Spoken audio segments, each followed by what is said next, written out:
Kapolri Jenderal Listio Sigit Prabowo menyatakan siap mengundurkan diri dari jabatannya bila terbukti menerima uang dari aktivitas judi online.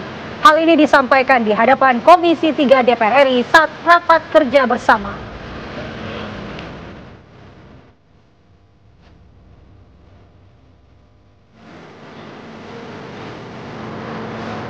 Presiden Prabowo Subianto bertemu Presiden Amerika Serikat Joe Biden di White House, Washington DC, Amerika Serikat.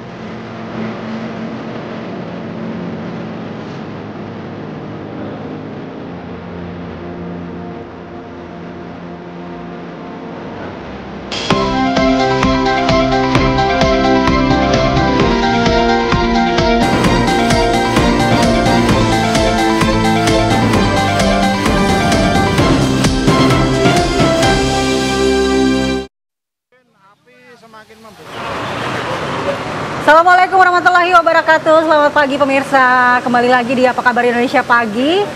Dan saya juga bersama dengan Rati hari ini akan memberikan bahasan yang... Kita hadirkan dulu informasi yang pertama. Kebakaran hebat melanda gudang penyimpanan LPG di Kabupaten Nganjuk, Jawa Timur. Api berkobar dengan cepat menghanguskan isi gudang di Jalan Anjuk Ladang, Desa Sukorejo, Kecamatan Loceret, Kabupaten Nganjuk. Kebakaran diduga dipicu kebocoran pada salah satu tabung LPG dan terkena percikan api saat petugas PLN memperbaiki meteran listrik. Sempat terdengar beberapa kali ledakan. Dua korban mengalami luka bakar 50% hingga 70%. Dan sudah mendapatkan penanganan medis di Rumah Sakit Daerah Nganjuk.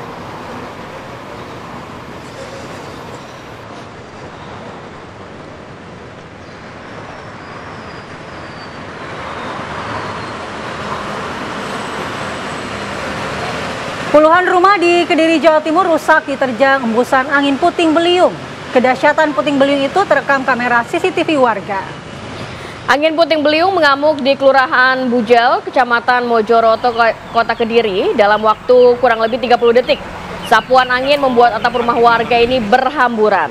Angin puting beliung terjadi dengan disertai hujan deras. Jadi total ini ada 52 rumah rusak dalam peristiwa tersebut. 20 diantaranya masuk dalam kategori rusak sedang. Upaya perbaikan pun telah dilakukan oleh warga, dibantu juga dengan petugas TNI dan juga Polri. Namun untuk bantuan material ini warga masih harus menunggu dari pemerintah Kota Kediri.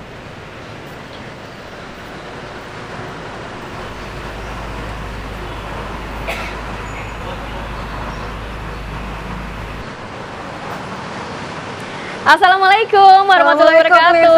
Selamat pagi pemirsa. Kembali lagi Apa Kabar Indonesia Pagi hadir. Ada Rati dan juga Andi Kumala di sini. Hari ini kita sudah menyiapkan beragam informasi. Salah satunya terkait judi online juga ya, Malah ya. Judi online. Jadi karena data PPATK yang menyebutkan ada 97.000 nih oknum TNI Polri yang terlibat judi online, makanya Kapolri saat rapat kerja bersama dengan DPR RI menegaskan dia siap memberantas tuntas siapapun personilnya. Kalau ada yang terlibat, Kapolri siap mundur. Iya, dia siap mundur, bawahannya juga harus mundur. Tapi ini efektif nggak sih untuk memberikan efek jera bagi personil yang terlibat? Apakah ada sanksi hukum yang lebih baik daripada harus mengundurkan diri begitu? Nah, nanti kita akan bahas di segmen dialog, tapi kita hadirkan dulu informasi yang lain pemirsa. Ini ada informasi pelaku pembunuh mayat wanita terbungkus kasur di Desa Talagasari, Kecamatan Cikupa, Kabupaten Tangerang, Banten, ditangkap dan juga diperiksa oleh penyidik dari Polsek Cikupa, Tangerang. Jadi HH, 27 tahun, ini pelaku ditangkap polisi pada Senin siang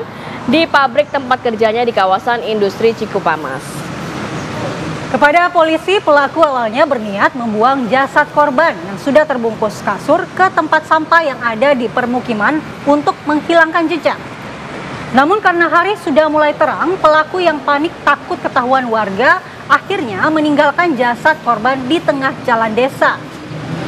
Polsek Cikupa terus mendalami keterangan pelaku untuk mengungkap motif dari pembunuhan itu.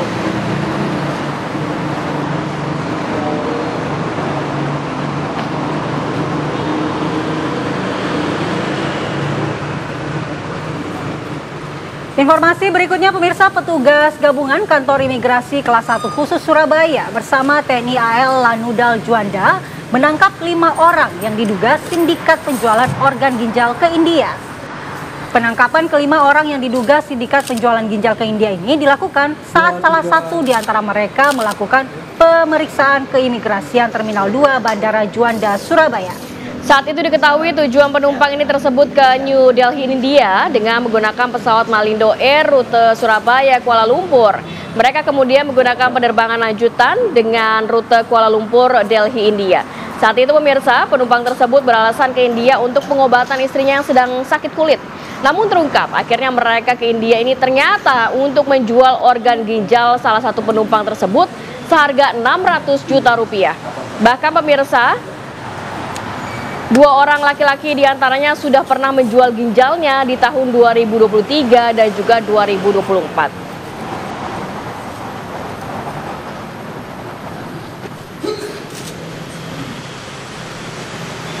Pemirsa, Satuan Unit Reskrim Polsek Sukarame, Palembang, Sumatera Selatan ini menangkap 3 pelaku pencuri motor seorang kurir paket.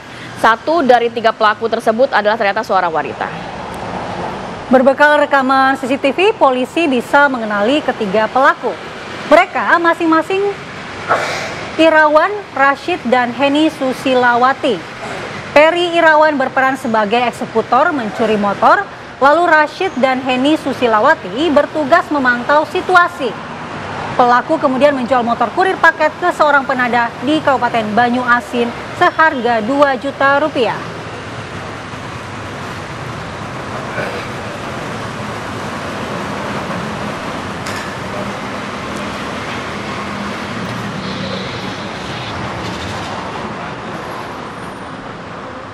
Kita ke kabar lain, pemirsa, lengkap sudah skuad Indonesia untuk kualifikasi Piala Dunia 2026 November ini melawan Jepang dan Arab Saudi, termasuk pemain baru Kevin Dix yang sudah tiba dan menjalani latihan perdananya bersama skuad Garuda. Kehadiran pemain FC Copenhagen itu diharapkan bisa menambah kekuatan Indonesia di lini pertahanan.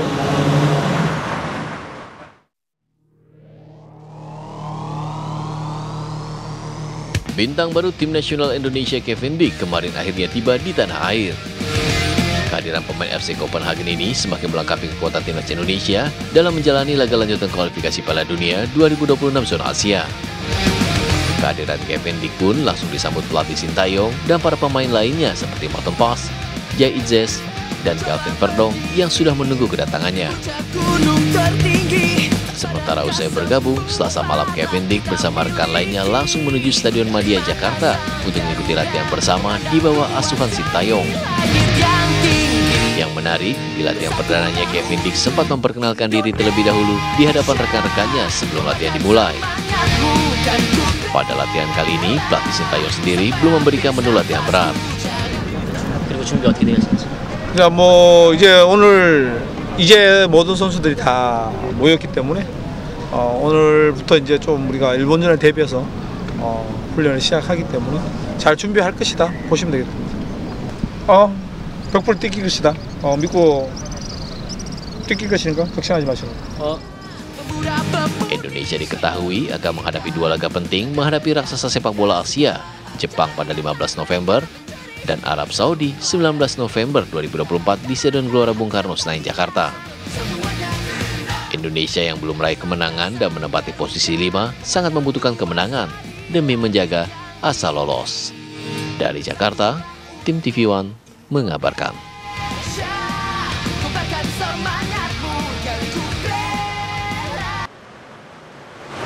Semangat terus skuad Garuda, semoga bisa melibas dan juga membobolkan gawang dari Jepang. Harapannya seperti itu ya. Kita doakan ya. Kita sudah menyajikan berbagai informasi untuk membuka rangkai pagi hari ini. Tapi nggak afdol kayaknya kalau kita nggak pantau bagaimana kondisi lalu lintas, tepatnya di Bundaran Hotel Indonesia. Sudah ada rekan-rekan dari NTMC Polri, sudah ada Bribda Eklesia. Selamat pagi Bribda Eklesia. Silakan informasinya.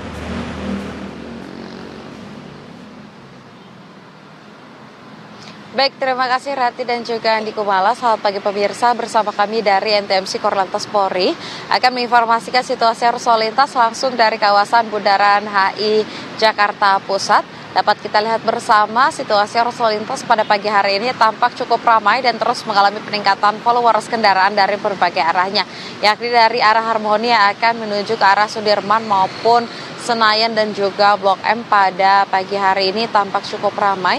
Terlihat adanya ketersendatan di kawasan ini dikarenakan meningkatnya volume arus kendaraan. Kami menghimbau kepada seluruh pengendara untuk selalu menjaga jarak aman kendaraan Anda dengan kendaraan lainnya dan selalu mematuhi rambu lalu lintas yang berlaku di kawasan ini. Begitu pula dari arah Tanah Abang yang akan menuju ke arah Harmoni ataupun Sudirman dan juga Senayan dapat kita lihat bersama bahwa pada pagi hari ini juga tampak cukup ramai dalam kondusif lancar. Kami menginformasikan kepada seluruh pengendara untuk tetap menjaga batas maksimal kecepatan kendaraan Anda, dan bagi para pesepeda yang akan melintas pastikan Anda menggunakan lajur paling kiri ataupun lajur pesepeda yang telah tersedia agar tidak mengganggu pengguna jalan lainnya. Dan bagi para pejalan kaki yang akan melintas di kawasan ini untuk tetap berhati-hati pada saat Anda sedang menyeberang jalan dan dapat menggunakan zebra cross yang telah tersedia. Dan tidak lupa pemirsa, kami informasikan bahwa sistem ganjil genap masih berlangsung, di mana kendaraan dapat melintas ialah kendaraan berplat ganjil dan kendaraan berplat genap dapat mencari jalan alternatif lainnya sesuai dengan tujuan Anda. Bagi Anda pemirsa yang mendapatkan informasi situasi arus lalu lintas selengkapnya, dapat menghubungi call center kami di 1500669 atau melalui SMS Center di 9119. Selamat beraktivitas, hati-hati di jalan, dan salam presisi. Demikian Bribda Eklesia melaporkan, kembali kepada Rati dan juga Andi Kumala. Silakan. Baik, terima kasih Bribda Eklesia langsung dari kawasan Bundaran HI Jakarta. Kita nanti akan kembali untuk pembahasan yang menarik tentu saja dengan informasi-informasi lainnya. Di antaranya adalah Presiden Prabowo bertemu dengan Presiden Amerika Serikat Joe Biden di White House, Washington DC, Amerika Serikat. Saat lagi pemirsa. Pemirsa, di sela kunjungan kenegaraan ke Amerika Serikat, Presiden Prabowo Subianto menyempatkan diri mampir ke toko buku Second Story Books di kota Washington DC. Momen itu diunggah di Instagram Sekretaris Pribadi Presiden Rizky Imansyah. Berburu buku bacaan menjadi salah satu aktivitas yang dilakukan Prabowo saat melakukan kunjungan baik dalam maupun luar negeri. Ini kelihatan toko buku ya. Selain itu, salah satu yang menjadi viral di kalangan warganet adalah jam tangan yang dikenakan Presiden saat bertemu dengan Presiden Cina Xi Jinping. Dalam foto yang diunggah media Channel News Asia, nampak Prabowo mengenakan jam tangan Timex Expedition Scott, berbeda dengan pemimpin-pemimpin dunia yang mengenakan jam berharga puluhan juta. Jam tangan Prabowo dibanderol hanya 1,5 juta rupiah. Tak cuma soal jam, warganet juga memuji bahasa Inggris Prabowo yang dinilai sangat baik.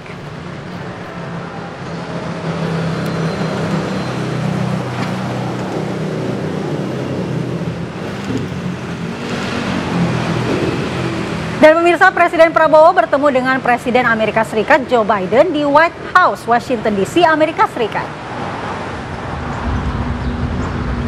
Dalam pernyataan resminya, Gedung Putih mengatakan bahwa keduanya ini akan membahas seputar 75 tahun hubungan Indonesia dan Amerika Serikat. Keduanya juga akan memberikan penghormatan kepada mereka yang terdampak bencana tsunami pada Boxing Day tahun 2024. Selain itu, kedua pemimpin akan membahas upaya memperkuat kerjasama kedua negara. Ini sebagai bagian dari kemitraan strategis komprehensif kedua negara. Di antaranya mengenai pendekatan berkelanjutan terkait ketahanan pangan, transisi energi bersih, demokrasi, dan juga pluralisme, perdamaian, serta stabilitas regional, hubungan antara masyarakat, dan juga memajukan kerjasama dalam bantuan kemanusiaan dan juga tanggap bencana.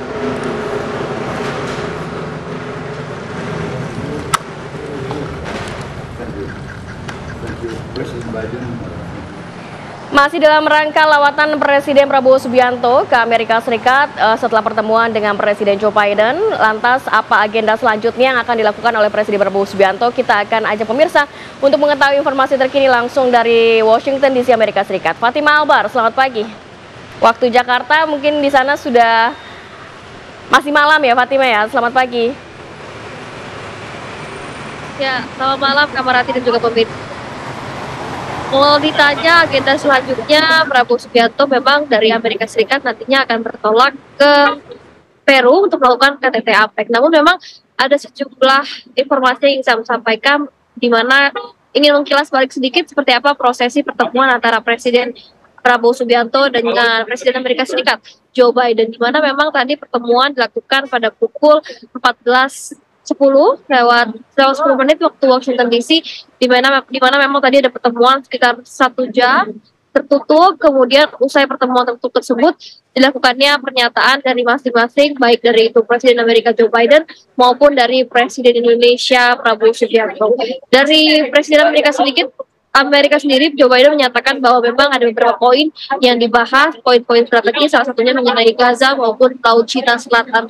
Selain itu juga Presiden Biden menyatakan hubungan diplomatik antara Indonesia dan Amerika ini sudah berlangsung 75 tahun dan hingga saat ini masih semakin menguat hubungan diplomatik antara Indonesia maupun Amerika Serikat. Kemudian dari Presiden Indonesia sendiri, Prabowo Subianto menyatakan terima kasih sudah diterima di White House, di Gedung Putih, Washington DC. Kemudian dia juga menyampaikan bahwa di bawah kepemimpinan Presidennya, ia akan terus menambah kekuatan di hubungan diplomatik antara Amerika Serikat maupun Indonesia. Namun yang menarik perhatian juga pemirsa, memang ini yang menjadi pertanyaan, di mana tadi pada saat Prabowo maupun Joe Biden menyampaikan pernyataan di depan pers maupun wartawan, baik itu wartawan Indonesia maupun Amerika Serikat, ini mereka justru semangat menanyakan kapan adanya pertemuan antara Prabowo Subianto dengan Trump selaku Presiden terpilih Amerika Serikat. Namun memang tadi tidak ada kesempatan jawab sehingga kami tidak mendapatkan informasi mengenai hal tersebut. Namun memang dapat kami sampaikan bahwa hingga saat ini komunikasi antara Presiden Indonesia dengan Presiden terpilih Amerika Donald Trump ini masih terus berlanjut. Dan ini yang menarik, Kamarati, di mana seharusnya Prabowo Subianto akan kembali atau bertolak ke Peru pada besok pagi, namun ini penerbangannya diundur jadi besok malam. Akankah kemungkinan justru pengunduran keberangkatannya ke Peru ini adanya pertemuan dengan Joe Biden, dengan Donald Trump selaku Presiden terpilih? Tentunya kita nantikan apakah pertemuan antara Presiden Republik Indonesia dengan Presiden Amerika Serikat terpilih yaitu Donald Trump dapat realisasi. Kita tunggu sama-sama, kita kembali ke studio. Baik, terima kasih Fatima Albar atas laporannya langsung dari Washington DC. Tadi dikatakan bagaimana agenda selama di Amerika Serikat setelah pertemuan dengan Presiden Joe Biden, dan juga setelah kita melihat adanya video yang viral di media sosial juga bagaimana komunikasi antara Presiden Prabowo Subianto dan juga Presiden terpilih Donald Trump. Ditunggu pertemuannya tadi ya, katanya ya, akan diagendakan. Sangat akrab lewat telepon, apakah bisa ketemu nih di Amerika Serikat? Dan pemirsa, kita juga akan berdialog terkait dengan pertemuan antara Presiden Joe Biden dan juga Presiden Prabowo Subianto dengan Bapak Teguh Resasya, pengamat hubungan internasional. Apakah langsung berdialog atau kita tahan dulu ya? Nanti kita akan kembali lagi usai jeda. Kita sesaat lagi, kita kembali saat lagi.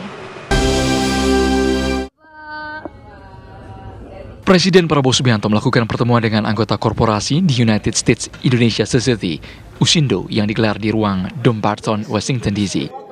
Dalam pertemuan, Prabowo berdialog langsung dengan sejumlah pemimpin perusahaan-perusahaan Amerika Serikat dan dunia yang telah lama berinvestasi di Indonesia. Prabowo menyambut gembira atas antusiasme perusahaan-perusahaan Amerika Serikat berinvestasi di Indonesia. Ya, saya sangat gembira pertemuan tadi dengan perusahaan-perusahaan terbesar ya di Amerika dan di dunia. Mereka sangat terlibat dalam perekonomian Indonesia, dalam pembangunan Indonesia. Sudah lama mereka di Indonesia dan mereka terus percaya dengan Indonesia, dengan ekonomi Indonesia, dan saya juga mendorong mereka untuk terus melakukan investasi, ikut serta dalam rencana pembangunan kita. Ada kerjasama yang ditandatangani nggak, Pak? Ini pembicaraan umum belum ditandatangani, tapi mereka sudah ongoing, sudah berjalan lama. Ada Freeport, ada ExxonMobil, Chevron, ada GE, ya, General Electric, Healthcare, banyak sekali. USINDO adalah organisasi non-pemerintahan yang didirikan untuk meningkatkan pemahaman AS tentang Indonesia, pengertian Indonesia tentang Amerika, dan memperkuat hubungan di antara kedua negara serta penduduknya. Dalam pertemuan, Prabowo didamping sejumlah menteri Kabinet Merah Putih serta pihak KBRI Washington DC. Prabowo pun dijadwalkan bertemu dengan Menteri Luar Negeri Amerika Serikat Antony Blinken. Tim TV One mengabarkan.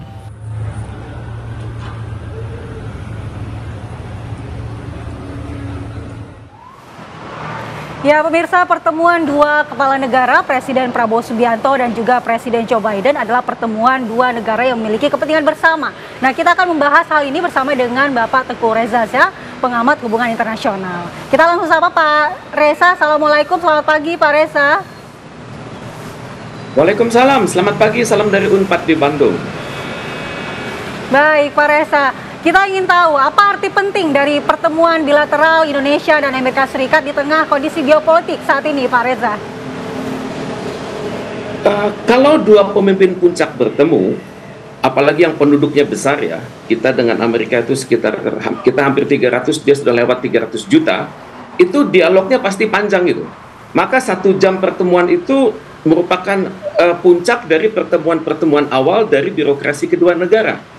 Pasti mereka bicara masalah bilateral, masalah regional, dan masalah global. Tadi saat bicara bilateral, kita dapat, walaupun kita belum melihat teksnya ya, transkripnya kita belum lihat, tapi kita melihat pandangan awal dari Pak Presiden Prabowo Subianto. Beliau sudah bertemu dengan jasa baik Yusindo, yakni perusahaan-perusahaan besar Amerika Serikat yang beroperasi di Indonesia dan akan meningkatkan investasi mereka di Indonesia. Memang disebutkan ada Freeport, ExxonMobil, Chevron, dan GE. Dan kita tidak melihat adanya perusahaan-perusahaan militer di sini, seperti military industrial complex, seperti produsen-produsen F-14, F-15, 16, itu tidak kita lihat di sini. Tapi yang menarik adalah dari penjelasan baru-baru ini jelaskan akan berbicara juga dengan Menteri Luar Negeri Amerika Serikat Antony Blinken. Tentunya kita juga harus mengetahui bahwa mereka memiliki banyak hirauan atas perkembangan yang terjadi di Gaza, di Timur Tengah, dan juga Laut Cina Selatan, di mana Indonesia baru-baru ini menandatangani sebuah dokumen dengan pemerintah China. Ini menarik. Kemudian juga tampaknya mereka juga akan berbicara hal-hal yang menyangkut bagaimana menciptakan suatu kerjasama lebih mendalam antara Indonesia dan Amerika Serikat. Karena untuk penyelesaian krisis di Timur Tengah, Amerika Serikat tampaknya memerlukan ide-ide yang lebih mendalam, terutama sekali bagi Indonesia yang memiliki nama sangat baik di Organisasi Konferensi Islam, di Liga Arab, di Gerakan Non-Blok, di Selatan-Selatan, di ASEAN, dan di banyak-banyak forum internasional. Jadi sangatlah tepat kalau Presiden kita bertemu dengan Presiden Amerika Serikat di tempatnya sendiri di Washington, dan dalam beberapa hari ke depan ketemu lagi dalam KTT APEC di Peru. Dan ini akan menarik, di mana tentunya sudah tidak ada lagi kecanggungan dari antara kedua negara, antara kedua pemimpin negara, apalagi nanti kita konon dapat informasi bahwa Presiden Prabowo Subianto akan bertemu dengan Presiden terpilih Donald Trump, di mana kalau kita perhatikan pertemuan mereka yang lewat telepon itu sangat akrab dalam bahasa Inggris yang tingkat tinggi, dan dengan tingkat saling memuji pencapaian kedua negara. Dan terutama sekali Pak Donald Trump memuji karakter Pak Prabowo, mengatakan Anda adalah pemimpin yang luar biasa, Anda sudah memiliki track record yang luar biasa di negeri Anda, dan juga diberikan akses untuk bertemu dengan Donald Trump kapanpun ya. Jadi patut diduga dalam hubungan kita dan Amerika Serikat tidak ada transisi sekalipun, apalagi ketika sebelumnya Kamala Harris mengatakan Presiden Donald Trump akan melanjutkan pencapaian terbaik yang sudah dihasilkan oleh pemerintahan Joe Biden. Jadi saya perhatikan kita bisa naik ke tingkatan yang lebih tinggi, lebih banyak investasi, lebih banyak perdagangan, lebih banyak kontak-kontak antar pimpinan.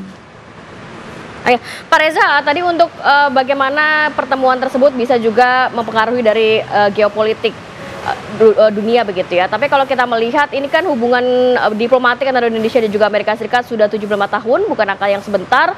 Kemudian lantas bagaimana dengan pemerintahan baru Prabowo Subianto tapi bertemu dengan Joe Biden, padahal kita tahu kan nantinya yang akan memimpin di Amerika Serikat adalah Donald Trump begitu ya. Akankah ini juga memperkuat hubungan, tadi dikatakan ada pembahasan energi bersih, kemudian ketahanan pangan, demokrasi, pluralisme, dan segala macam. Dan kita mengacu pada pertemuan saat bersama Cina ini bahkan bisa mencapai investasi kurang lebih ratusan triliun rupiah begitu. Kalau untuk pertemuan Indonesia dan Amerika Serikat, apa yang bisa digali lebih dalam nantinya memperkuat hubungan kedua negara khususnya untuk menguntungkan Indonesia, Pak Reza? Kalau berhubungan dengan Cina, memang ada prinsip-prinsip dasar bisnis juga dengan Amerika. Tapi kalau kita berhubungan dengan Amerika, ada prinsip-prinsip bisnis yang berbeda dengan Cina. Maka kalau untuk itu kita tentunya harus menyesuaikan. Dalam artian walaupun kita sudah bekerja sangat baik dalam birokrasi nasional, tapi tentunya bisnis Indonesia harus disesuaikan juga dengan standar-standar Amerika yang berlaku global. Misalnya standar-standar itu apa? Good governance atau tata kelola yang baik di tingkat pemerintah. Yang kedua adalah good corporate governance atau tata kelola yang baik di level dunia usaha. Yang ketiga adalah sustainable development. Jadi pembangunan itu berkelanjutan. Untuk itu kita tentunya akan merujuk kepada 17 items dari SDG yang targetnya akan dicapai tahun 2030 mendatang. Jadi kalau kita berbicara 4 aspek saja tadi hal ini, good governance, good corporate governance, kemudian masuk sustainable development, kemudian masuk lagi transparency, kemudian masuk lagi misalnya meritokrasi. Maka hal ini adalah hal-hal yang Amerika Serikat bisa dukung Indonesia. Bahkan kalau kita bisa mengoptimalkan hubungan kita dengan Amerika Serikat, maka tidak mustahil semua pencapaian, semua target-target yang ingin kita capai tahun 2030 mendatang untuk Sustainable Development Goals itu bisa dicapai lebih cepat di level nasional dan juga di level daerah. Apalagi Pak Prabowo mengajukan program-program unggulan, yakni ketahanan pangan, ketahanan energi, kemudian masuk kata kunci diplomasi dan demokratisasi dan pluralisme. Jadi ketahanan pangan dan ketahanan energi itu Amerika Serikat memiliki stok informasi yang luar biasa. Universitas Amerika Serikat itu umumnya memasuki 10 besar dunia. Jadi kita tidak kaget mereka memiliki referensi yang luar biasa. Siap. Ya, Pak Reza.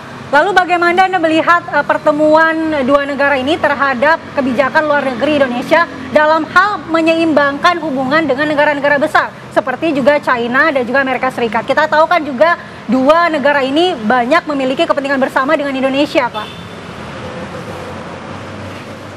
Saya pikir yang perlu dilakukan oleh Pak Prabowo hanya menekankan bahwa kebijakan luar negeri kami adalah bebas dan aktif, dan you sudah tahu itu, kami sudah kembangkan dari tahun 48, dan dalam bebas aktif itu prinsip-prinsipnya adalah kita melakukan kerjasama dengan siapapun tanpa tekanan dari siapapun dan tanpa bujukan dengan siapapun dan juga tanpa perintah dari siapapun untuk dekat pada salah satu pihak maupun menjauhi salah satu pihak. Dan aktif adalah kami mengupayakan perdamaian dunia. Jadi untuk secara konsepsional ini yang harus dinyatakan oleh delegasi Indonesia saat bertemu dengan Amerika Serikat. Dan kita harus akui kepentingan Amerika Serikat itu adalah global, maka dia akan selalu berpikir-pikir di mana ada celah-celah yang di mana Indonesia berpotensi merugikan Amerika Serikat di geopolitik, geoekonomi dan geostrategik dan geososial budaya. Dan kembali kepada ekonomi, tentunya kita melihat bahwa dalam beberapa hari ke depan itu Presiden Indonesia akan kembali ketemu dengan Presiden Amerika Serikat di KTT APEC di Peru. Di KTT APEC di Peru ini akan kelihatan sekali bagaimana peranan kedua negara ini mengupayakan visi dan misi dari APEC tersebut, yakni liberalisasi dan investasi dan kerjasama menyeluruh secara ekonomi di kawasan Asia dan Pasifik. Dan untuk itu tentunya masing-masing pihak akan melihat di mana pencapaian mereka dalam roadmap dan di mana kontribusi mereka lebih lanjut. Dan tentu saja dalam konteks ini kita bisa berbicara Indonesia, Amerika Serikat, bisa kita ajukan alih teknologi, kita bisa ajukan juga nanti konsepsi alih teknologi dan transparansi di KTT APEC nanti, tapi dalam kerangka APEC. Dan tentunya juga Amerika Serikat akan bertanya, Anda konon akan masuk ke dalam BRICS, ini gimana ceritanya? Tentunya kita harus menjelaskan BRICS itu tujuannya adalah ekonomi, tujuannya adalah pembangunan, tujuannya adalah investasi, tidak berbeda dengan APEC, tidak berbeda dengan G20. Dan justru kami berada di BRICS tersebut untuk menempatkan kami pada posisi benar-benar di tengah. Kami dekat dengan Anda, kami menjaga jarak dengan Anda, kami juga dekat dengan mereka, kami menjaga jarak dengan mereka. Dan tentunya bagaimanapun juga memerlukan komunikasi yang terus-menerus. Apalagi nantinya Presiden Donald Trump sudah membuka aksesnya kepada Presiden Prabowo untuk bersedia di telepon kapanpun untuk berbicara hal-hal yang menyangkut kepentingan nasional kedua negara.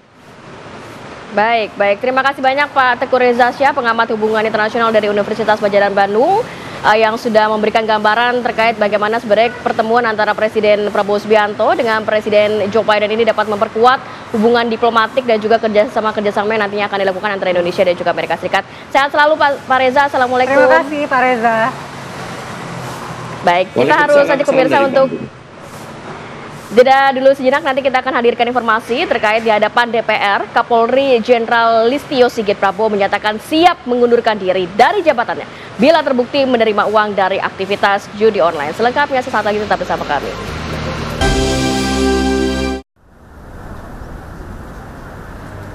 Pemirsa, Wakil Presiden Republik Indonesia Gibran Rakabuming Raka meninjau langsung posko pelayanan lapor Maswapres. Kedatangannya kali ini untuk melihat secara langsung proses ajuan laporan serta meninjau beberapa pengaduan yang disampaikan oleh masyarakat.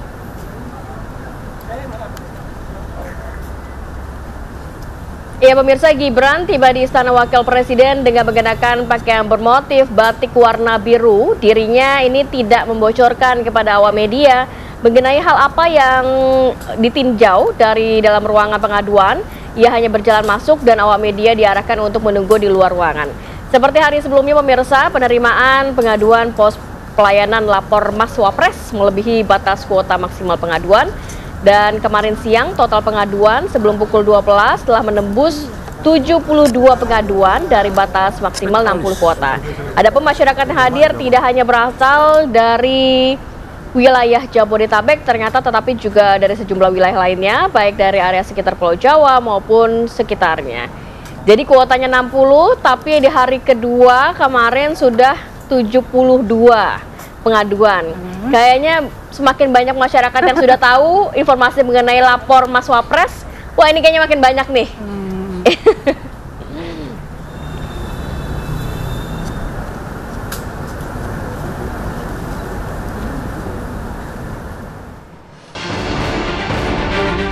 Kami tidak akan ragu-ragu Pak untuk memberantas dari akar sampai paling atas. Di antara rekan-rekan, saya kira pilihannya kalau tidak sanggup silahkan mundur. Sama dengan saya Pak.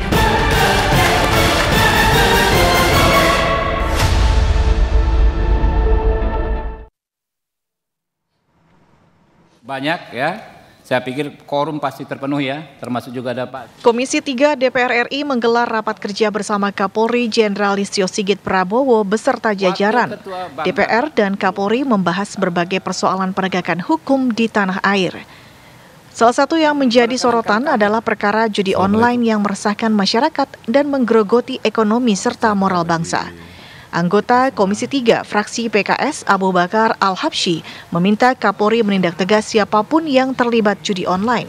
Menurut Abu Bakar, pemberantasan judi online termasuk yang saat ini terjadi di Kementerian Komunikasi dan Digital harus dilakukan menyeluruh, mulai dari level bawah hingga atas. Pengungkapan kasus dan penangkapan tersangka harus sampai hingga ke kepala atau otak pelaku judi online. Jadi kalau di bawah-bawahnya kena terus ternyata aman, puncaknya mesti dicari mestinya. Tidak ada istilah ikan busuk kecuali kepalanya. Nah, itu. Ambil kepalanya dulu. Jangan di bawah-bawah. Jangan-jangan di balik kepalanya ada kepalanya lagi. Karena ini uang besar. Jadi kita harus ngomong vulgar bab ini. Kalau kita mau bekerja. Dan saya salut. Kembali Pak, saya bukan muji-muji, bukan Pak. Ngomong Bapak memberikan sebuah perintah yang sangat clear dan saya catat dan saya follow up di media juga Pak. Ya. Pengusaha. Menanggapi hal itu di hadapan DPR, Kapolri Jenderal Listio Sigit Prabowo mengatakan telah menginstruksikan jajarannya untuk memberantas perkara judi online. Bahkan Kapolri Jenderal Listio Sigit juga menyatakan siap mengundurkan diri dari jabatannya bila terbukti menerima uang dari aktivitas judi online. Tentunya kalau kami sudah bisa menuntaskan terkait dengan jaringan yang terlibat di dalam judi online, tadi saya sudah sampaikan bahwa kami tidak akan ragu-ragu Pak untuk memberantas sampai dari akar sampai paling atas. Bahkan saya Pak, kalau saya kedapatan saya menerima judi online, saya besok pagi mundur Pak.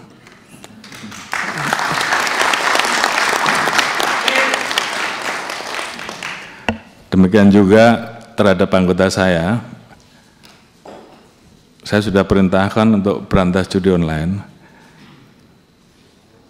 Jadi kalau di antara rekan-rekan tidak melaksanakan hanya 2, Anda terlibat, itu yang pertama, atau membiarkan, atau takut. Jadi saya kira pilihannya kalau tidak sanggup silahkan mundur. Sama dengan saya, Pak.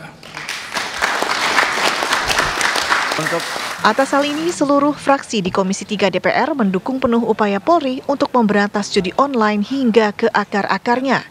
Lantas, dengan adanya komitmen penuh dari institusi penegak hukum ini, bisakah judi online diberantas hingga tuntas? Siap mundur jika terpapar judi online. Itulah yang dikatakan oleh Kapolri Jenderal Listio Sigit Prabowo di hadapan Komisi 3 DPR RI saat rapat kerja bersama. Apakah ini bentuk keseriusan dari institusi Polri untuk memberantas judi online? Itu akan menjadi topik bahasan kita pada pagi hari ini di Apa Kabar Indonesia Pagi. Sudah bergabung bersama kita di studio narasumber kami ada Irjen Pol Purnawirawan Arianto Sutadi, penasehat ahli Kapolri. Selamat pagi, Pak. Assalamualaikum, Pak Selamat Arianto. pagi. Dan juga Mas Bambang Rukminto, pengamat kepolisian dari Institute for Security and Strategic Studies. Selamat pagi, Mas Bambang. Assalamualaikum. Sehat ya, Pak. Dan juga bergabung bersama kami via Zoom sudah ada Bang Ahmad Sahroni, Wakil Ketua Komisi 3 DPR RI. Selamat pagi, Bang Sahroni. Selamat pagi.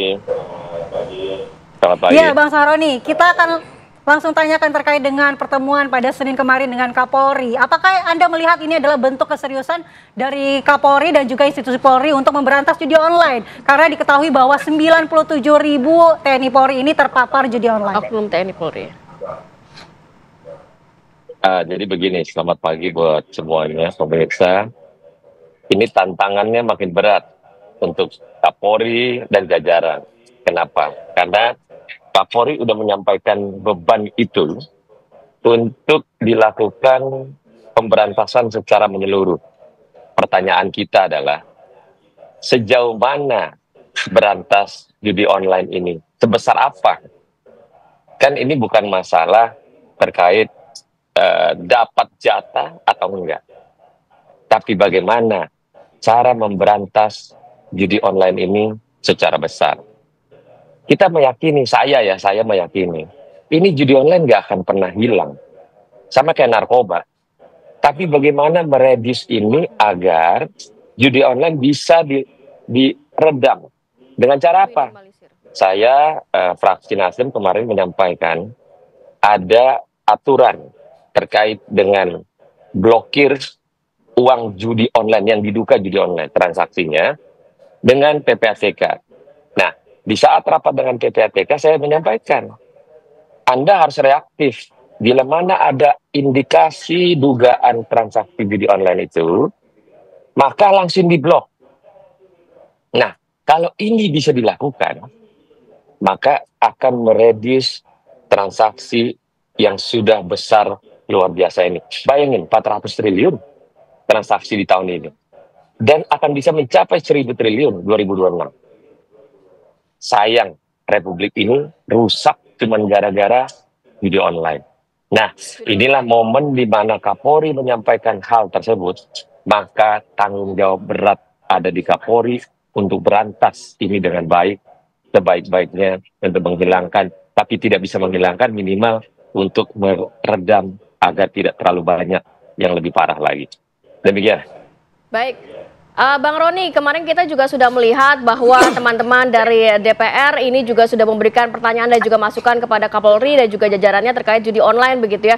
Tapi tidak luput juga dari ingatan kita bahwa tidak hanya yang oknum pegawai Komdigi saja yang saat ini di Kementerian Kominfo yang menjadi sorotan begitu ya. Tapi di beberapa waktu lalu kita juga masih ingat ada judi online 303, konsorsium 303 yang juga sempat disinggung pada rapat dengar pendapat itu saat juga bersama teman-teman DPR. Nah, berarti memang PR-nya cukup banyak ya untuk Kapolri sendiri, untuk Polri sendiri. Tapi kalau menurut DPR ini memang harus dari hulu ke hilir seperti apa sih langkah konkret yang diambil oleh Polri? Jangan sampai hanya hangat-hangat saja begitu di awal saja, tapi nanti beberapa bulan ke depan tidak sampai tuntas, tapi kita sudah lupa ini juga tidak dituntaskan oleh Kapolri dan juga jajarannya.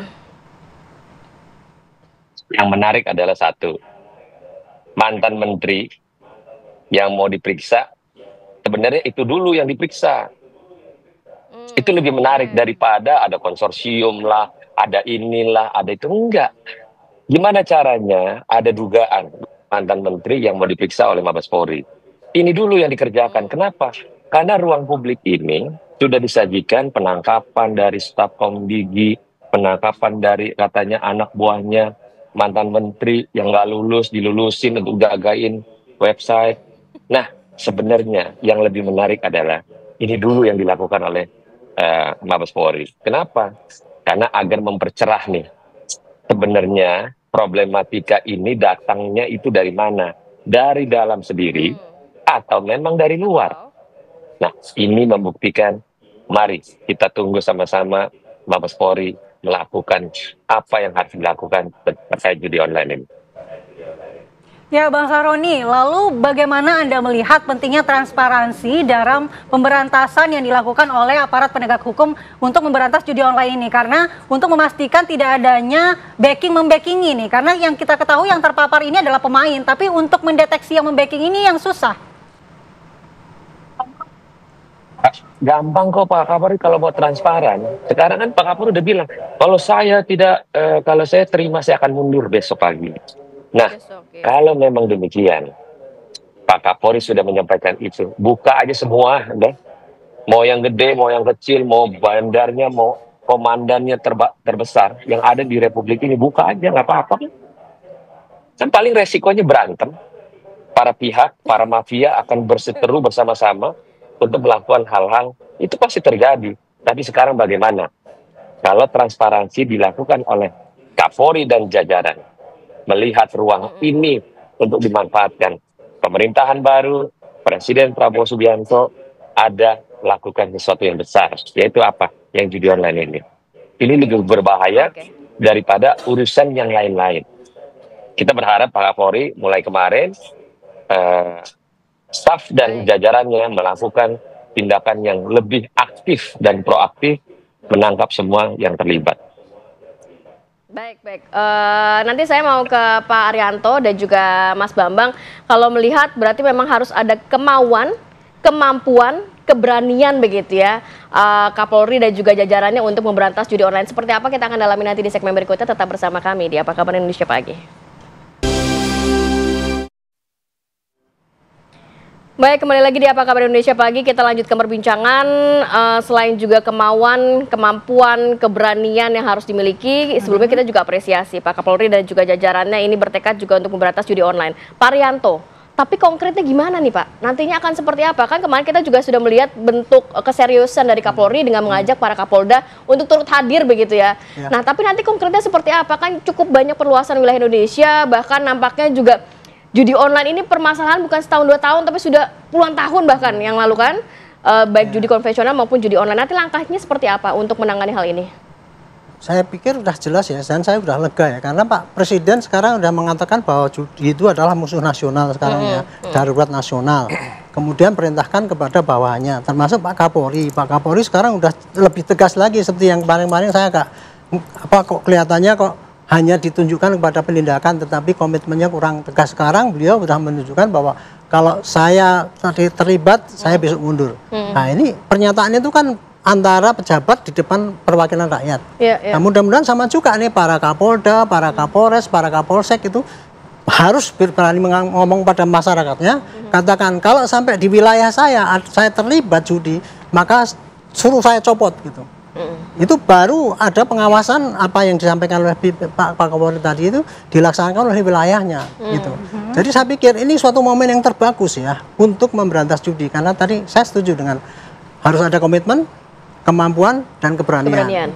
Komitmen sudah jelas ya didesak oleh Pak Presiden sehingga itu sampai ke bawah, itu tadi sarananya untuk bikin partai integritas. Sekarang kemampuan itu harus tahu kenapa judi ini bisa sangat besar gitu kan. Iya.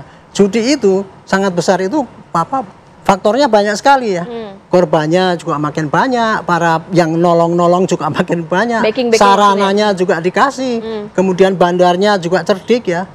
Perlu diketahui ya, bandar judi itu pendekatannya kepada lawannya itu bukan hanya kepada penegak hukum toh, tapi pada pembuat aturan.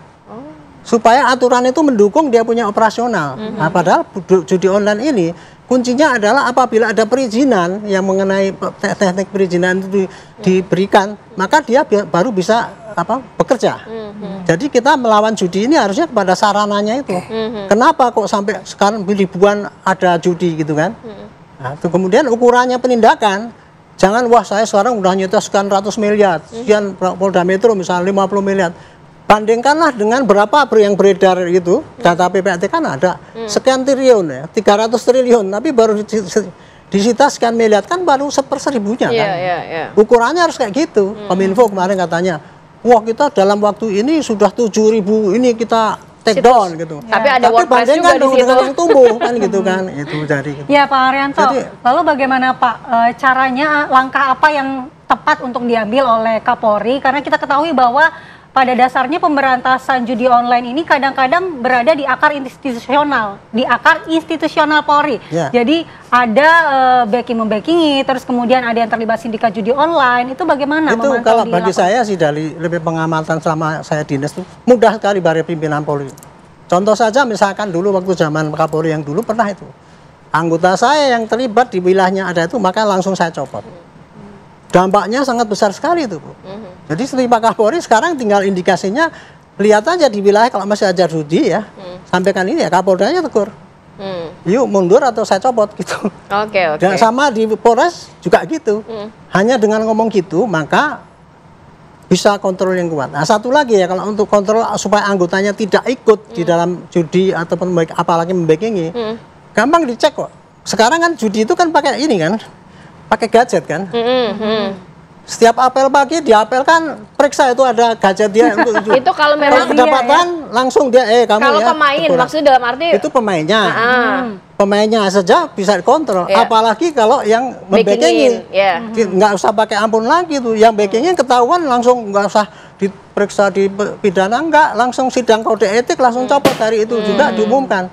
Saya kira efek deternya ada itu. Hanya dengan kemauan kayak gitu barangkali kita bisa ngantem judi yang begitu merajalela. Harapannya seperti Mas Bambang, kalau melihat ini catatan dari ISA sendiri seperti apa? Kalau kita beredar informasi dulu setorannya nih 20 juta sampai 20 miliar rupiah begitu, angkanya kan fantastik kan, ada backingan di dalam tubuh Polri sendiri, konsorsium 303 dan lain sebagainya. Ini apa yang perlu dilakukan saat ini jangka pendek maupun jangka panjang, dan poin-poin yang mungkin ada data yang dimiliki oleh ISA sendiri? Ya, sebelumnya saya menggarisbawahi apa yang disampaikan oleh Pak Kapolri kemarin ya, terkait dengan komitmen untuk mundur bila terpapar judi seperti itu. Tapi saya melihat pernyataan itu masih bias ya, bisa bias. Kenapa biasnya? Kalau siapa sih yang bisa membuktikan Pak Kapolri terlibat? Pak Kapolri Pak Listo ini baik loh orangnya gitu loh. Nggak mungkin lah dia menerima setoran judi seperti itu. Tapi ini persoalannya adalah kebijakan institusi Polri. Makanya kalau komitmen untuk pemberantasan judi, pernyataan Pak Listo bisa diralat. Saya akan mundur misalnya seperti itu. Saya akan mundur bila 3 bulan 100 hari pemerintahan Pak Prabowo ini judi online ini masih masif seperti itu. Itu lebih konkret daripada saya bersiap mundur kalau terpapar judi. Nggak ada yang bisa membuktikan Pak Kapolri siapa, institusi mana seperti itu. Berarti Mas Bambang menilai itu kurang efektif ya? Kurang harus efektif. Ada sanksi lainnya. Harus ada konsistensi, ada pertanggungjawaban terkait dengan pemberantasan judi online ini. Karena terkait dengan upaya memberantas judi online ini kan sudah berlangsung lama kan. Beberapa bulan yang lalu misalnya pemerintah membuat Satgas Judi Online yang dipimpin oleh Kemenko. Ternyata nyatanya juga nggak bisa memberantas. Baru sekarang saja kita apresiasi Polda Metro Jaya yang kemarin menggerebek personil di Komdigi ya, seperti itu. Kita apresiasi lah seperti itu. Ini ada upaya untuk mendorong pemberantasan judi online ini. Tapi tidak berhenti di situ saja, karena kalau berhenti di situ saja ini hanya gimmick-gimmick lagi gitu loh, gimmick-gimmick di awal pemerintahan Presiden Prabowo, karena yang dibutuhkannya adalah konsistensi gitu. Tapi kalau catatan dari Anda, ada indikasi penegak hukum khususnya di tubuh Polri yang terlibat? Banyak. Ya, bukan pemain ya, backingan ya, membackingin ya. Kalau sini ya logikanya gini, beberapa sekian tahun ini ada upaya pemberantasan judi online. Yang dikejar adalah kuantitas, sekian ribu orang. Sekarang kalau data PPATK kemarin ada 97.000 personil TNI Polri yang terlibat. Ini mereka adalah korban sebenarnya, mereka adalah pemain gitu. Sama seperti sipil yang juga terjerat judi artinya online. Kan data itu ada. Terus kemudian mereka yang ditangkap di daerah-daerah, data itu ada. Dari mana data itu berasal? Dari cyber. Kalau divisi cyber itu bisa mendeteksi pemain, seharusnya bandarnya tahu dong. Nggak susah buat melacak bandarnya harusnya ya. Iya, harusnya dengan alasan bandar di Kamboja dan yang lain-lainnya. Tidak perlu mengejar ke sana lah. Gitu ya. Kita akan berpikir ke arah sana seperti itu. Asumsi itu wajar. Kenapa tidak dikejar? Kenapa tidak dibuka? Siapa sih pengepul dari uang aliran dana dari judi itu? Gitu. Ya, Mas Bambang, kemarin, berarti... sebentar. Kalau kemarin ada muncul sudah ditransfer melalui kripto atau Bitcoin. Yang pemain-pemain di lapangan itu pakainya pakai platform lokal gitu loh. Jadi semuanya masih bisa terdeteksi. Baru nanti sudah mulai dari pengepul, baru bisa jadi itu dilempar melalui kripto atau Bitcoin seperti itu kan. Tapi kalau kita melihat kemarin juga di kasus Komdigi misalnya, setoran-setoran itu masih tunai kok. Seperti itu yang sulit untuk dideteksi. Itu yang bisa deteksi. Tapi yang bisa deteksi yaitu tadi pemain yang main di level bawah ini mereka store 50.000, 100.000, 10 juta misalnya, maksimal 10 juta misalnya. Jadi atau 100 juta. seharusnya bandarnya bisa dideteksi. Bisa deteksi melalui aliran dana itu. Kalau pernyataan Kapolri yang tidak hanya siap mundur kalau dia terpapar, tapi juga dia meminta bawahannya oknum yang terlibat dalam judi online ini akan disuruh mundur juga. Apakah ini efektif juga, Mas, dalam pencegahan atau tidak memberikan efek jera kalau hanya seperti itu akan, mohon maaf, itu hanya akan keluar masuk telinga kanan, keluar telinga kiri gitu saja, karena faktanya ultimatum yang disampaikan Kapolri itu sudah sering kali terjadi gitu loh. Jadi ya kita seneng lah upaya Kapolri semangat untuk memberantas judi, tapi yang lebih penting tadi yaitu tadi konsistensi dan tindak tegas gitu loh. Seperti itu. Konsistensi dan tindakan tegas, Bang Roni, Bang Syahroni, kalau kita melihat nanti apa langkah lanjutannya begitu ya, tidak selesai sampai dengan pertemuan DPR dan juga kemarin oleh Kapolri beserta jajarannya, tapi masyarakat juga pengen tahu nih.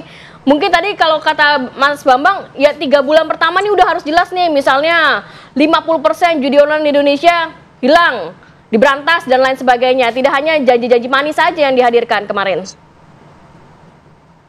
Ya, jadi sepakat kalau ngomong 50% rasanya sulit lah ya.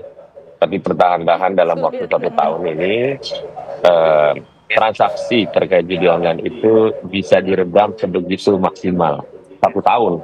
Saya menyampaikan kenapa 1 tahun. Kenapa judi online ini nggak bisa diberantas setiba-tiba. Persis sama kayak narkoba. Tidak ada yang bisa berantas di dunia. Narkoba ini hilang, nggak mungkin. Apalagi yang terkait dengan digitalisasi.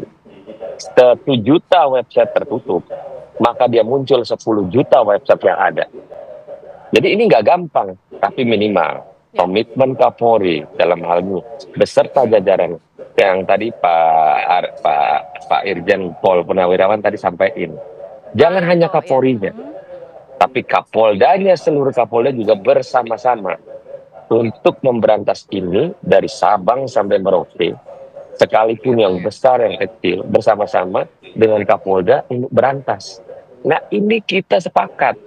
Kenapa? Kalau ini terjadi, maka bisa meredius ini dengan semaksimal mungkin. Tapi paling lama 1 tahun dengan keseriusan ada, pasti bisa 50% untuk terkait di transaksi judi online. Nah, kita berharap Pak Listio Sigit jangan dulu diganti, untuk berantas dulu inilah 1 tahun. Kalau sudah 50%, nanti menjadi beban dari Kapolri dan jajarannya ya, tapi juga penegak hukum lainnya, serta pembuat regulasi tadi kalau kata Pak Arianto. Pembuat kebijakan juga harus dilihat nih. Iya, pembuat kebijakannya itu salah satunya adalah PPATK. PPATK kalau memang dikasih wewenang untuk melakukan jemput bola, bila mana ada dugaan transaksi yang terlihat, blokir, pasti. Tapi nggak perlu lagi, siapa lagi yang akan mau dilakukan dalam proses kelembagaan yang lain? Nggak ada. Polisi lah yang bertindak cepat untuk melakukan ini. PPATK yang juga membantu bagaimana terlihat transaksi judi online. Ya. Baik Bang, nanti kita akan kembali lagi untuk melanjutkan pembahasan kita terkait dengan komitmen Polri dalam memberantas judi online ini. Namun kita harus jeda terlebih dahulu, tetaplah di Apa Kabar Indonesia Pagi. Dan memang suka ada situs. Aku sih awalnya tidak tahu bahwa itu situs judi online. Karena dia tuh misalkan namanya itu 5 lot gitu ini loh, contoh kayak ya. slot, kayak misalkan itu bacanya mungkin slot tapi ada 5 lot dot berapa gitu. Terus itu kayak nge-gift, terus di bawahnya tapping kayak suruh dibaca. Baca dong 5 lot lagi gacor, cek di Google, seperti itu. Cuman aku, kenapa, ini kan aplikasi TikTok, kenapa harus ngecek di Google, kayak gitu kan. Aku nggak bacain. Mungkin yang terjadi sama Satbor ini, dia itu membacakan. Jadi dia tuh tapping kayak, baca dong ini, kita kan yang nge-gift kalian gitu. Karena biasa ketika kita live ada nge-gift, otomatis kita membacakan terima kasih, kita sebutkan namanya. Ya? Kayak gitu, misalkan terima kasih ASEAN apa, kayak gitu. Terima kasih ada yang ada totok-totoknya itu. Aku pikir itu bukan situs, karena kan kita tuh nggak bisa, misalkan apalagi penontonnya misalkan lagi 1.000 atau 4.000. Yang tapping tuh kan banyak sekali.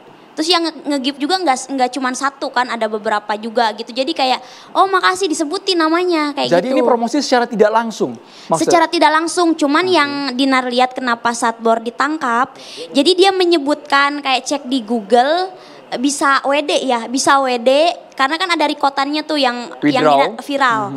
Itu kenapa dia diamankan. Ya, kembali lagi di Apa Kabar Indonesia Pagi. Pemirsa, kita masih lanjut dengan Pak Haryanto dan juga Mas Bambang. Pak Haryanto, terakhir mungkin kita ingin tahu bahwa saat ini kan kita ketahui bahwa pernyataan Kapolri menyatakan siap mundur dan juga menyuruh anggota oknum yang terlibat ini juga mundur jika terbukti terlibat. Itu adalah memiliki implikasi moral terhadap institusi dan juga akuntabilitas Polri. Nah, apa yang sebaiknya dilakukan untuk memastikan bahwa ini bisa diberantas? Untuk memastikan supaya apakah komitmen itu betul-betul dihayati oleh para jajaran di bawahnya, ya mesti ada kontrol. Kontrol itu bisa dari masyarakat, ya paling utama. Karena kalau seperti Pak Bambang katakan, siapa yang bisa membuktikan Pak Kapolri itu terlibat ya susah. Tidak, kan? iya. Kontrolnya ya pada kesan masyarakat saja. Misalkan di suatu daerah ini, Pak di sini masih ada perjudian, itu jadi satu alat kontrol gitu. Jadi intinya adalah komitmen sekarang sudah ada ya. Regulasinya harus ada yang dirubah nggak? Nah, regulasi saya sarankan yang satu, bikinlah regulasi kepada para korban-korban itu yang isinya adalah literasi dan kemudian penekanan. Contoh yang Sultan itu bagus. Anggota ASN yang ikut judi itu kemudian diperiksa dan kemudian bisa dikenakan sanksi administrasi. Ini kenaikan pangkatnya ditunda. Otomatis kan dia kan nggak mau ikut judi. Jerak ya? Sama juga polisi, ada 97.000 itu ya. Itu mestinya pada komandan TNI Polri itu bikinkan apel kalau ada anggota yang terlibat itu, udah langsung kamu nanti saya tunda nggak boleh sekolah misalkan kayak gitu. Nah, kalau untuk penindakan ya untuk preventif itu mengenai perizinan, bikinlah aturan agar ada suatu instansi yang mempunyai kewenangan memberikan aturan, tetapi sekaligus juga dia boleh mencabut apabila aturan yang dipakai itu ada unsur judinya. Jadi nggak usah pakai sidang lagi, itu otomatis mempersingkat ini ya? Mempersingkat. Untuk penegakan hukum, berilah kesempatan kepada polisi itu untuk membuktikan atau memproses suatu kasus yang dilaporkan dengan cara yang singkat. Tidak harus menunggu sampai persidangan yang sampai 3 bulan, 4 bulan baru selesai. Tapi dia bisa melakukan tindakan langsung kepada itu, misalnya ya menyita asetnya yang diduga itu, kemudian memasukkan pasal TPPU, pasal korupsi dan sebagainya, sehingga action itu bisa langsung. Saya kira hanya dengan itu ya, itu melengkapi yang dikatakan keberanian sekarang sudah ada, caranya sekarang diperpraktiskan supaya mengimbangi persemaian itu yang sangat itu. Dan kemudian peraturannya harus betul-betul mendukung. Jadi harus banyak. Semua komprehensif. Ya, komprehensif ya. Mas Bambang, terakhir tadi dikatakan kalau dari DPR nih targetnya 1 tahun, tidak bisa nih 100 hari pertama nih. Itu persoalan waktu saja ya, persoalan waktu saja. Tapi terkait dengan komitmen itu harus ada bukti nyata, ada progres seperti itu. Entah waktunya 100 hari ya. Kalau 1 tahun, ya. 1 tahun kelamaan lah. Yang penting ada progres. Ada progresnya lagi kalau misalnya seperti kemarin kan sekedar menangkapin yang kecil-kecil aja ya banyak itu loh. Dan itu tidak memberikan efek apa-apa. Makanya yang harus lebih gencar. Kalau Kapolri komit dengan pernyataannya, konsisten dengan pernyataannya, itu harus mengejar siapa bandar di balik judi online ini. Kalau kemarin Metro, misalnya Polda Metro misalnya juga sudah mengungkap aktor perantara dari bandar ke personil Komdigi misalnya, seperti itu. Ini kan mereka juga ada yang memerintahkan. Seharusnya bisa dideteksi siapa bandarnya itu, seperti itu. Dan yang lebih penting lagi terkait yang sampaikan Pak Arianto tadi, ini harus ada peraturan, infrastruktur peraturan yang juga harus dikembangkan oleh parlemen. Misalnya terkait dengan undang-undang penyitaan aset yang kemarin sempat tertunda, itu harusnya dikejar karena harus segera digulkan. Itu juga bisa menjadi tools juga untuk karena kalau tidak judi online ini uangnya 300 triliun loh. Daya tarik finansialnya sangat besar ya. 3 triwulan ketiga ini kan sudah Kapolri menyatakan 270 triliun. Artinya uang sangat besar. Uang sangat besar itu lari kemana saja gitu loh. Itu dia. Artinya kan entah itu nanti mereka pakai platform apa, cash, pasti ada upaya untuk pencucian uang di situ.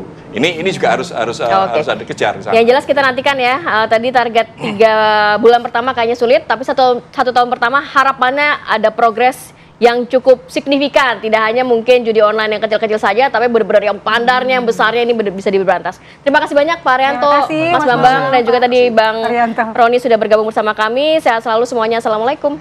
Assalamualaikum. Oke, kita harus ajak pemirsa untuk jeda dulu sejenak. Nanti kita hadirkan informasi menarik lainnya. Tetap bersama kami di Apa Kabar Indonesia Pagi.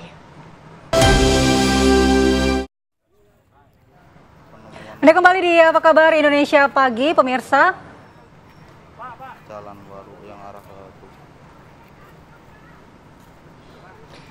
Ya pemirsa, ini warga desa Karangjunti, Kecamatan Losari, Kabupaten Brebes, Jawa Tengah dikagetkan dengan penemuan sosok mayat wanita, tepatnya di jembatan desa setempat. Jadi pertama kali ditemukan oleh warga dalam kondisi terlungkup ini di sungai. Polisi yang juga mendapatkan informasi dari warga ini langsung datang ke TKP dan langsung mengevakuasi korban ke kamar jenazah RSUD Brebes. Saat ditemukan mayat masih mengenakan celana hitam dan juga kaos biru. Diduga korban ini belum lama meninggal dunia sebelum akhirnya ditemukan oleh warga sekitar. Terdapat juga sejumlah luka akibat benda tajam di beberapa titik bagian tubuh korban.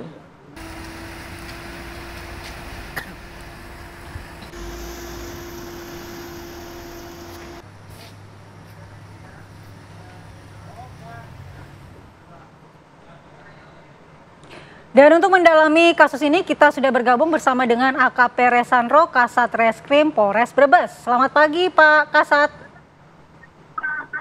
Selamat pagi Bu.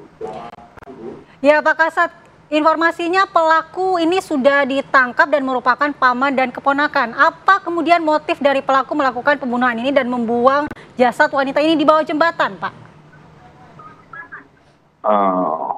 Untuk motifnya berdasarkan hasil pemeriksaan ada sakit hati dengan korban. Sakit hati terkait utang piutang. Karena apa Pak sakit hatinya?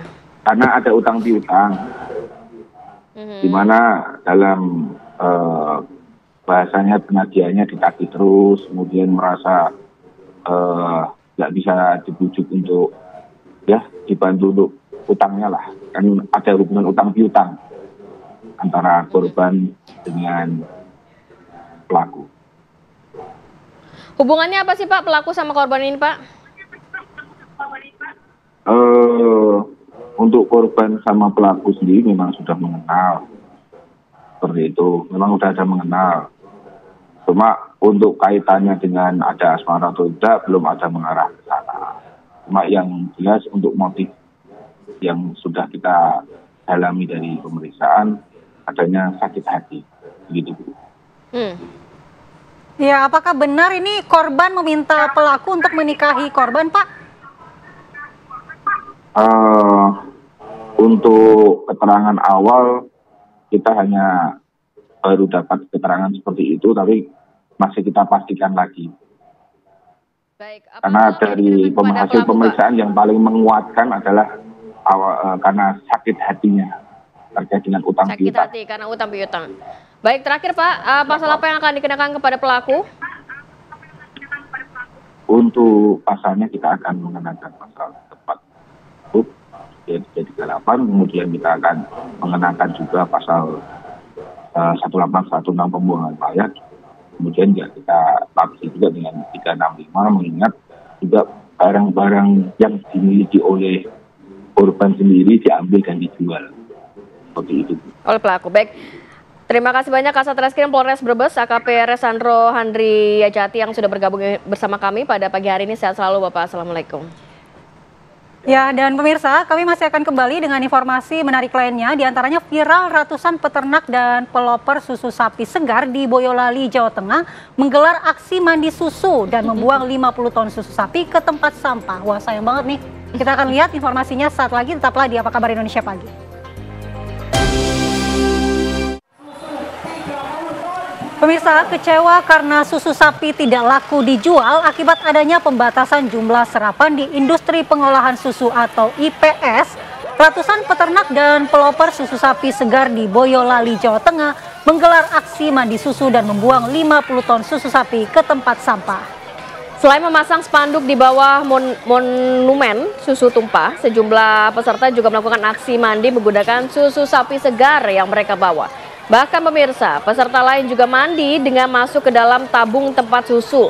Selain untuk mandi, susu sapi juga dibagikan secara gratis kepada warga dan juga pengguna jalan yang melintas di area monumen susu tumpah. Aksi ini sengaja dilakukan sebagai bentuk kekecewaan karena adanya pembatasan kuota serapan susu dari pihak IPS sejak bulan September 2024 lalu, yang ini justru sangat memberatkan dari para peternak sapi dan juga pelopor susu sapi. Jadi ada yang dibagi-bagikan, ada yang buat mandi, ada yang dibuang begitu saja. Ada yang saya pikirkan adalah kalau di stok di freezer ini bisa berapa tahun nih?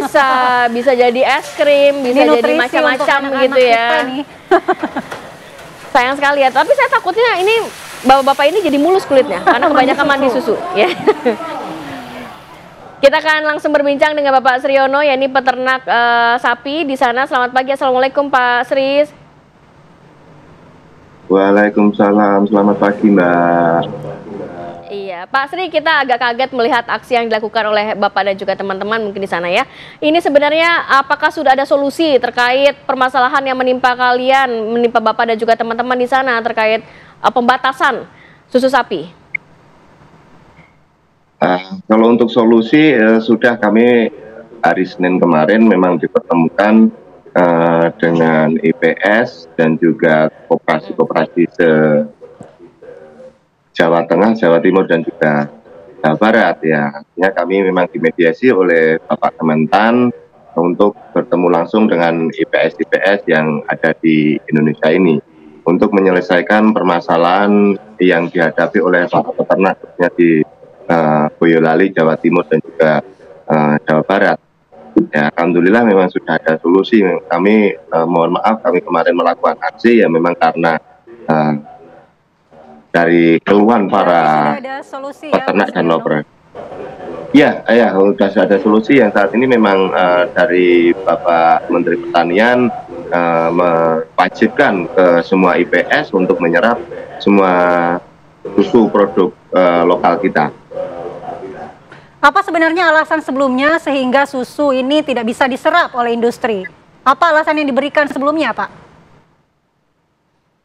Ya, di setiap IPS ada masing-masing ya, mayoritas banyak alasannya itu karena memang pasar sedang sepi ya, artinya mereka mengurangi jumlah produksi. Yang mana memang itu menjadi ganjalan bagi kami. Kenapa? Karena produksi susu sapi lokal kita saat ini baru mencukupi 20% dari kebutuhan nasional. Tapi kenapa dengan kendala pasar sepi itu produksi lokal yang 20% ini tidak mampu terserap semua. Itulah yang mengakibatkan kami melakukan aksi kemarin yang memang itu sudah terjadi beberapa hampir 2 minggu yang terjadi overstock di calling unit di koperasi maupun di UD. Pak Sriono, boleh diinformasikan kepada kita biasanya produksi dari para peternak ini berapa, kemudian ini disebarkan kemana saja, dalam arti diserap di mana saja, apakah hanya di wilayah Boyolali aja atau juga mungkin ke wilayah luar, dan kerugiannya memang berapa Pak selama 2 minggu kemarin? Ya, untuk wilayah Boyolali produksi total dari seluruh polling unit yang ada di wilayah Boyolali itu ada 140 ton per hari ya. Cuman yang mampu terpasarkan adalah 110 ton, itu dari data teman-teman setiap polling unit yang ada di wilayah Boyolali. Dari 110 ton yang terpasarkan itu juga nggak semua ke IPS ya, jadi ada yang memang itu dibeli oleh penjual-penjual eceran yang mana akan diecerkan ke wilayah-wilayah sekitar Boyolali, seperti Solo, Sragen, Karanganyar, Sukoharjo kayak gitu. Kerugiannya berapa Pak kemarin Pak? Ya, kalau kita overstock itu di 30 ton per hari dikalikan 8.000 ya berarti per hari sudah di angka 240 juta, Mbak. Wow, banyak juga besar ya. sekali Pak. Lalu bagaimana menormalisasi kembali produksi setelah kerugian yang dialami ini Pak? Ya, ini untuk menormalisasi ya memang butuh waktu ya Mbak untuk menutup kerugian yang sudah terjadi ya. Intinya yang ke depan memang kita harus menata kembali dari apa yang sudah menjadi keputusan Pak Kementan kemarin sudah membuat hati kami lega lah. Setidaknya susu kami akan terserap semua. Intinya memang ada istilahnya yang harus kami lakukan seperti melakukan perbaikan kualitas di susu yang ada, yaitu memang menjadi kendala seperti memang manajemen peternakan kami di wilayah Boyolali ada yang memang perlu adanya perbaikan, yaitu tidak kami pungkiri ya. Memang kalau itu menjadi tuntutan IPS, kami ya siap berusaha mengarah menuju ke yang lebih baik. Kuncinya ada pasar yang terbuka yang bisa menyerap susu kami, karena mau bagaimanapun hasil dari ternak ini adalah menjadi penghasilan dari para peternak yang mereka gunakan untuk mencukupi kebutuhan keluarga. Pencarian ya, betul. Pak Sriono, jadi langkahnya nanti akan seperti apa? Apakah ada mekanisme yang berbeda terkait penyerapan susu sapi dari para peternak, atau ada pendistribusian yang berbeda, atau bagaimana nantinya langkahnya? Ya kita menunggu koordinasi dengan IPS yang sudah menyerap produk susu yang dari Boyolali ya, hasil dari peternak lokal di Boyolali. Ini masih kita komunikasikan supaya kedepannya susu dari Boyolali ini mampu istilahnya masuk ke IPS yang ada di Indonesia saat ini ya, karena memang di wilayah Boyolali tidak semua IPS, ada beberapa IPS yang menjadi industri yang menampung produk susu dari Boyolali. Ini masih dikomunikasikan dengan IPS terkait Mbak untuk langkah ke depannya, yang pasti kami sudah lega dulu karena sudah ada keputusan dari Kementan kemarin. Baik, terima kasih banyak Bapak Sriono selaku peternak sapi dari Boyolali, Jawa Tengah. Kita gembira karena sudah ada solusi ya. Sudah ada solusi, harapannya ini juga bisa memberikan keadilan kepada para peternak sapi yang ada di sana ya Pak ya. Sehat selalu. Ya, dan terima kasih informasinya. Susunya bisa normal kembali. Assalamualaikum. Terima kasih Pak Sriono. Sama-sama Mbak. Ya, dan pemirsa, sebelum kita akhiri Apa Kabar Indonesia Pagi, kita terlebih dahulu akan memantau informasi apa saja yang akan disajikan di Kabar Utama Pagi sesaat lagi bersama rekan kami Rehana Mesia. Ya, silakan Rehana, apa saja informasi di Kabar Utama Pagi? Ya, baik Mala, Rati dan juga pemirsa, ini ada beberapa informasi yang tentunya akan kami sajikan dalam Kabar Utama Pagi. Salah satunya adalah ini mengenai nanti kita akan berbincang dengan narasumber terkait dengan pembunuhan seorang ibu yang juga ketika ditemukan dalam kondisi yang sudah bersimbah darah. Kemudian juga kita akan mengulas sedikit mengenai agenda Prabowo yang berkunjung ke Amerika Serikat dan beberapa informasi lainnya. Jadi jangan lupa saksikan Kabar Utama Pagi saat lagi pemirsa. Baik, terima kasih Rehana Mezia. Selengkapnya di Kabar Utama Pagi, sesaat setelah Apa Kabar Indonesia Pagi. Akhir kata, saya Kamarati Kusuma. Saya Andi Kumala, pamit undur diri. Terima kasih atas perhatian Anda dan selamat beraktivitas. Sampai jumpa.